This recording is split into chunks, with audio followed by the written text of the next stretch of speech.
Hi hello guys, welcome back to my channel. ಹೇಗಿದ್ದೀರಾ ಎಲ್ಲರೂ? Hope ಎಲ್ಲರೂ ಚೆನ್ನಾಗಿದ್ದೀರಾ ಅಂತ ಅಂದ್ಕೊಳ್ತೀನಿ. ನಾನು ಕೂಡ ಅಷ್ಟೇ ತುಂಬಾ ಚೆನ್ನಾಗಿದ್ದೀನಿ ಗೈಸ್. ಯಾರ್ಯಾರು ಲೈಕ್ ಮಾಡ್ತಿದ್ದೀರಾ, ನಿಜವಾಗ್ಲೂ ದೇವರು ನಿಮಗೂ ಕೂಡ ಒಳ್ಳೇದು ಮಾಡಲಿ ಅಂತ ಕೇಳ್ಕೊಳ್ತೀನಿ. ಯಾಕಂದರೆ ಈಗಿನ ಕಾಲದಲ್ಲಿ ಇನ್ನೊಬ್ರು ಕಷ್ಟಕ್ಕೆ ನೆರವಾಗ್ತೀವಿ ಅನ್ನೋರು ತುಂಬಾ ಕಮ್ಮಿ ಗಾಯ್ಸ್, ಆಯಿತಾ.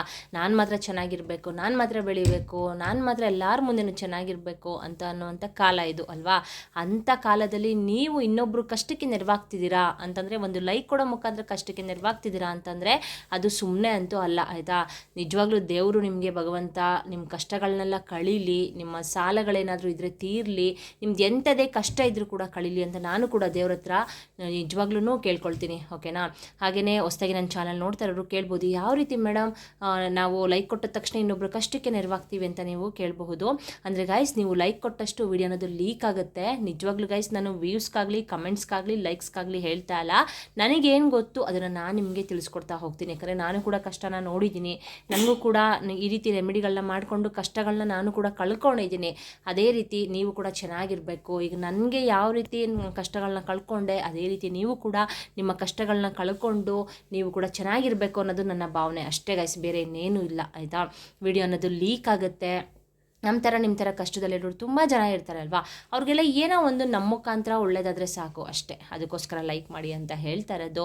ಹೊಸದಾಗಿ ನನ್ನ ಚಾನಲ್ ಎಲ್ಲ ನೋಡ್ತಾ ಇದ್ದರೆ ದಯವಿಟ್ಟು ಸಬ್ಸ್ಕ್ರೈಬ್ ಮಾಡ್ಕೊಳ್ದೇನೆ ಚಾನಲ್ನ, ಹಾಗೆಯೇ ವಿಡಿಯೋನ ನೋಡಿಬಿಡಿ, ದಯವಿಟ್ಟು ಸಬ್ಸ್ಕ್ರೈಬ್ ಮಾಡ್ಕೊಳ್ಳಿ. ಆಲ್ರೆಡಿ ಸಬ್ಸ್ಕ್ರೈಬ್ ಮಾಡ್ಕೊಂಡಿರೋರಿಗೆ ನನ್ನ ಧನ್ಯವಾದಗಳನ್ನ ತಿಳಿಸ್ತಾ ಬನ್ನಿ ಇವತ್ತಿನ ವ್ಲಾಗ್ನ ಸ್ಟಾರ್ಟ್ ಮಾಡ್ಕೊಳ್ಳೋಣ ಗೈಸ್. ಏನಂದರೆ, ಈ ಒಂದು ರೆಮಿಡಿನ ನೀವು, ನಾನು ಮೊನ್ನೆ ಕೂಡ ಒಂದು ರೆಮಿಡಿ ಹಾಕಿದೆ, ನಿಜವಾಗ್ಲೂ ತುಂಬ ಜನ ಕಮೆಂಟ್ಸ್ ಮಾಡ್ತಿದ್ದೀರಾ, ಖುಷಿ ಆಯಿತು. ನಿಮ್ಮ ಸಪೋರ್ಟ್ ಹೀಗೆ ಇರಲಿ ಅಂತ ನಾನು ಕೂಡ ಕೇಳ್ಕೊಳ್ತೀನಿ. ಹಾಗೆಯೇ ಗೈಸ್, ಏನಂದರೆ ಸಿದ್ಧಿಶಾಸ್ತ್ರ ಆಗಿರಬಹುದು, ಪರಿಹಾರ ಶಾಸ್ತ್ರ ಆಗಿರಬಹುದು, ಮನುಷ್ಯನ ಏಳಿಗೆಗೆ ಅಂತಲೇ ಕೆಲವೊಂದು ಈ ರೀತಿ ಪರಿಹಾರಗಳನ್ನ ತಿಳಿಸ್ಕೊಟ್ಟಿರ್ತಾರೆ, ಆಯಿತಾ. ಇದನ್ನು ನಾವು ನಂಬಿಕೆ ಇಟ್ಟು ಶ್ರದ್ಧಾ ಭಕ್ತಿಯಿಂದ ಮಾಡಿಕೊಂಡ್ರೆ ಮಾತ್ರ ಇದಕ್ಕೆ 100% ರಿಸಲ್ಟ್ ಅಂತೂ ಸಿಗೋದು, ಸರಿನಾ.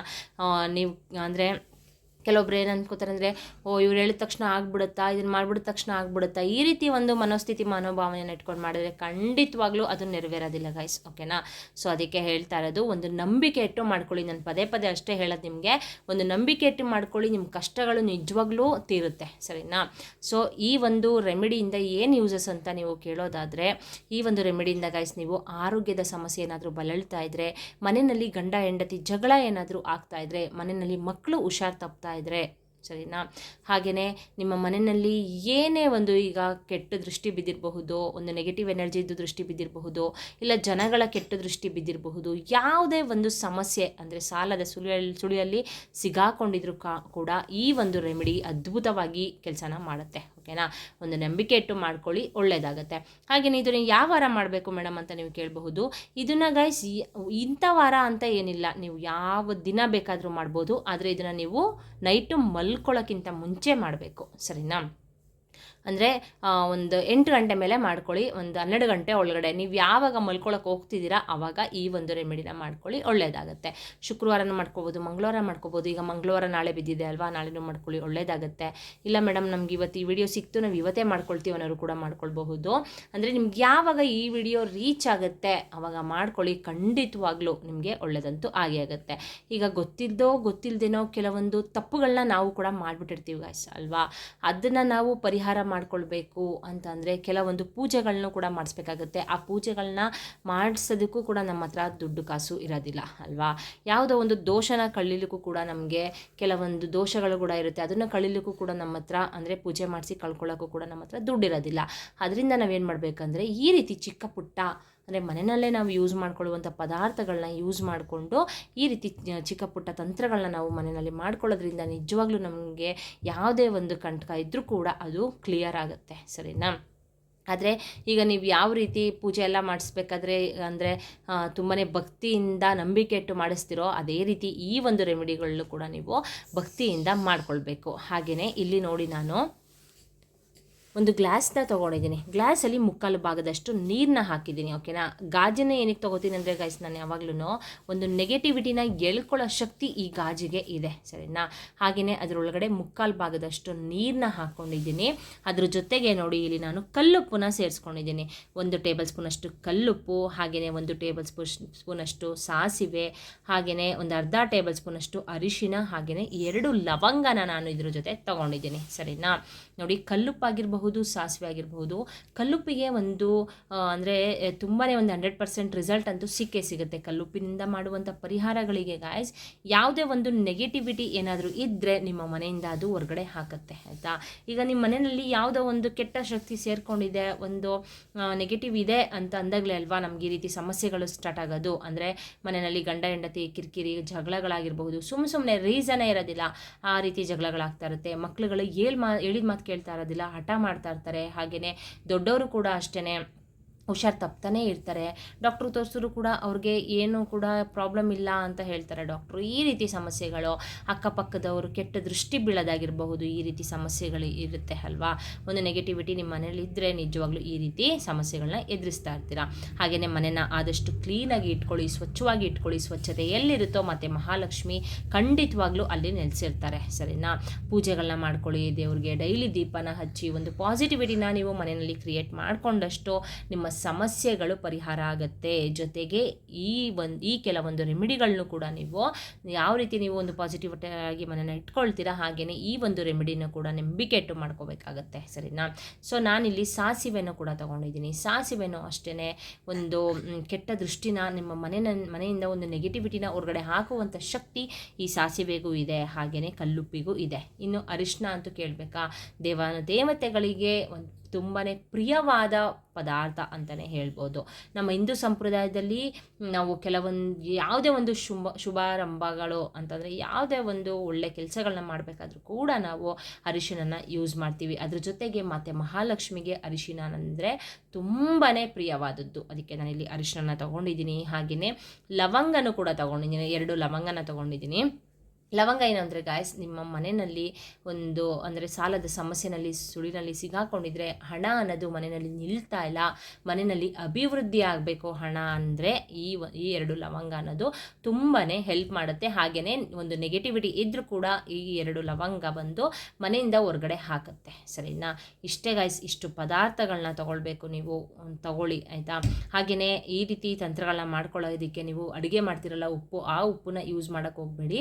ಸಪ್ರೇಟಾಗಿ ತಂದುಬಿಟ್ಟು ನೀವು ಇಟ್ಕೋಬೇಕಾಗತ್ತೆ. ಕಲ್ಲುಪ್ಪಾಗಿರಬಹುದು, ಹಾಗೆಯೇ ಅರಿಶಿನ ಆಗಿರಬಹುದು, ಇಲ್ಲ ಅಂತಂದರೆ ಸಾಸಿವೆ ಆಗಿರಬಹುದು, ಕಪ್ಪು ಸಾಸಿವೆ, ಓಕೆನಾ. ಯಾರೊಬ್ಬರು ಕೇಳಿದರು ಯಾವ ಸಾಸಿವೆ ಮೇಡಮ್ ಅಂತ, ಕಪ್ಪು ಸಾಸಿವೆನ ನೀವು ಯೂಸ್ ಮಾಡಬೇಕಾಗತ್ತೆ. ಈ ರೀತಿ ನೀವು ಸಪ್ರೇಟಾಗಿ ಈ ತಂತ್ರಗಳಿಗೆ ಅಂತಲೇ ತಂದುಬಿಟ್ಟು ಇಟ್ಕೊಳ್ಳಿ, ಒಳ್ಳೆಯದಾಗತ್ತೆ, ಸರಿನಾ. ಹಾಗೆಯೇ ಗೈಸ್ ಇದನ್ನು ಸಂಜೆ ಮೇಲೆ ಮಾಡ್ಕೊಳ್ಳಿ, 8 ಗಂಟೆ ಮೇಲೆ ಮಾಡಿ 12 ಗಂಟೆ ಒಳಗಡೆ ಮಾಡ್ಕೋಬೇಕಾಗತ್ತೆ.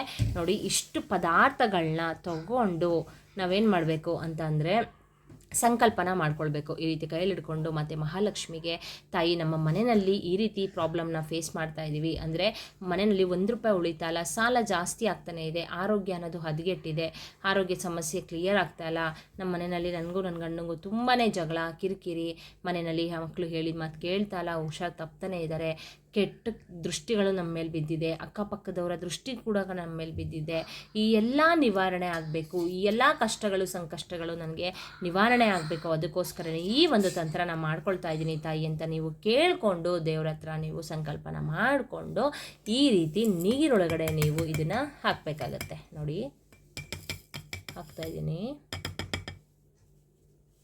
ಈ ರೀತಿ ಹಾಕ್ಕೊಳ್ಬೇಕು ಗಾಯ್ಸ್, ಸರಿನಾ.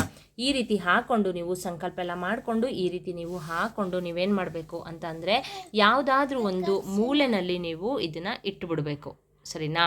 ಯಾವುದಾದ್ರೂ ಅಂದರೆ ಮಕ್ಕಳುಗಳಿರ್ತಾರಲ್ವ, ಮಕ್ಕಳು ಓಡಾಡದೇ ಇರುವಂಥ ಜಾಗವನ್ನು ನೋಡಿಕೊಂಡು ಇಟ್ಕೊಳ್ಳಿ. ಯಾವುದಾದ್ರೂ ಮೂಲೆ ಆದರೂ ತೊಂದರೆ ಇಲ್ಲ, ಯಾವುದಾದ್ರೂ ಮೂಲೆಯಲ್ಲಿ ನೀವು ಇಟ್ಕೊಳ್ಬಹುದು, ಸರಿನಾ.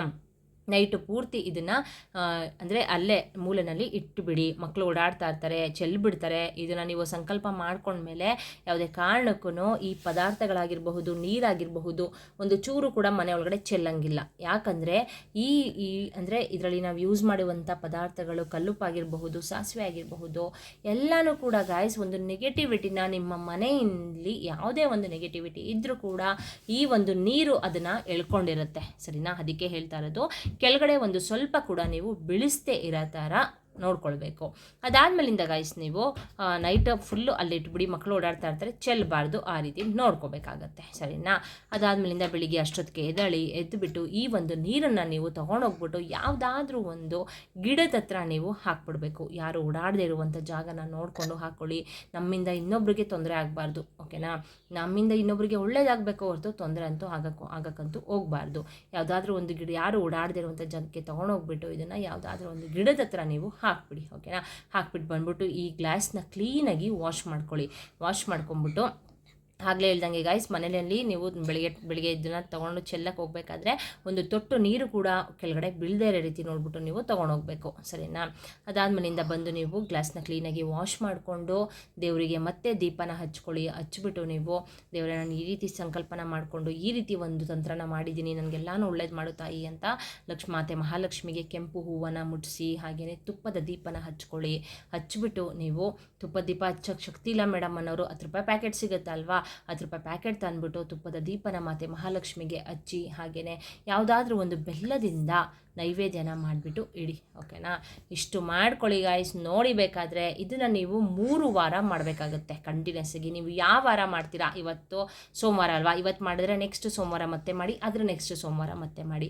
ನೀವು ಯಾವ ವಾರ ಮಾಡ್ಕೊಳ್ತೀರಾ ಆ ವಾರದಲ್ಲೇ 3 ವಾರ ನೀವು ಮಾಡ್ಕೊಳ್ಬೇಕು. 1 ವಾರ ಮಾಡಾದ್ಮೇಲೆ ನೋಡಿ ಗಾಯ್ಸ್, ನೀವು ನೆಕ್ಸ್ಟ್ ವಾರ ಬರೋಷ್ಟರಲ್ಲಿ ನಿಮಗೆ ಒಂದು ಗೊತ್ತಾಗುತ್ತೆ, ಅಂದರೆ ಮನೆಯಲ್ಲಿ ನಿಮ್ಗೆ ಯಾವ ರೀತಿ ನಿಮ್ಮ ಸಮಸ್ಯೆಗಳೆಲ್ಲ ದೂರ ಆಗ್ತಾಯಿದೆ, ಸಂಕಷ್ಟಗಳೆಲ್ಲ ದೂರ ಆಗ್ತಿದೆ, ಕಡಿಮೆ ಆಗ್ತಾಯಿದೆ, ನಾನಾ ಮೂಲೆಗಳಿಂದ ನಿಮಗೆ ದುಡ್ಡು ಬರೋಕ್ಕೆ ಸ್ಟಾರ್ಟ್ ಆಗುತ್ತೆ, ನಿಮ್ಮ ಸಂಕಷ್ಟಗಳು ಕಳೆಯುತ್ತೆ, ಸರಿನಾ. ಮಾಡ್ಕೊಳ್ಳಿ ದಯವಿಟ್ಟು. ಯಾರು ಕೂಡ ರೆಮಿಡಿನ ಮಿಸ್ ಮಾಡಬೇಡಿ. ನಾನು ಇದೇ ರೀತಿ ಹಲವಾರು ವಿಡಿಯೋನ ಮಾಡಿ ಹಾಕಿದ್ದೀನಿ, ಅದೆಲ್ಲದ್ರದ್ದು ನಾನು ಡಿಸ್ಕ್ರಿಪ್ಷನಲ್ಲಿ ಲಿಂಕನ್ನು ಹಾಕಿರ್ತೀನಿ, ಒಮ್ಮೆ ಚೆಕ್ ಮಾಡಿಕೊಂಡು ನೀವು ಮಾಡ್ಕೊಳ್ಳಿ, ತುಂಬಾ ಒಳ್ಳೆಯದಾಗತ್ತೆ, ಓಕೆನಾ. ಓಕೆ ಗೈಸ್, ನೋಡಿದ್ರಲ್ಲ, ಇವತ್ತಿನ ವಿಡಿಯೋ ನಿಮಗೆ ಯೂಸ್ಫುಲ್ ಆಯಿತು ಅಂತ ಅಂದ್ಕೊಳ್ತೀನಿ. ದಯವಿಟ್ಟು ಲೈಕ್ ಮಾಡಿ, ಇನ್ನೊಬ್ರು ಕಷ್ಟಕ್ಕೆ ನೆರವಾಗಿ, ಸಬ್ಸ್ಕ್ರೈಬ್ ಮಾಡ್ಕೊಳ್ದಿರೋರು ಸಬ್ಸ್ಕ್ರೈಬ್ ಮಾಡಿಕೊಂಡು ಸಪೋರ್ಟ್ ಮಾಡಿ, ಓಕೆನಾ. ಹಾಗೆಯೇ ಮತ್ತು ಮಹಾಲಕ್ಷ್ಮಿ ಯಾರ್ಯಾರು ಈ ವಿಡಿಯೋ ನೋಡ್ತಾ ಇದ್ದೀರಾ ಎಲ್ಲರಿಗೂ ಕೂಡ ಒಳ್ಳೇದು ಮಾಡಲಿ, ನಿಮ್ಮ ಕಷ್ಟಗಳೆಲ್ಲ ದೂರ ಆಗಲಿ ಅಂತ ನಾನು ಕೇಳ್ಕೊಳ್ತಾ ಇವತ್ತಿನ ವ್ಲಾಗ್ನ ಇಲ್ಲಿಗೆ ಎಂಡ್ ಮಾಡ್ತೀನಿ. Bye bye, see you, take care. ಮತ್ತೆ ನೆಕ್ಸ್ಟು ಹೊಸ ಇನ್ಫಾರ್ಮೇಷನ್ ವಿಡಿಯೋದೊಂದಿಗೆ ಸಿಗ್ತೀನಿ. Bye by.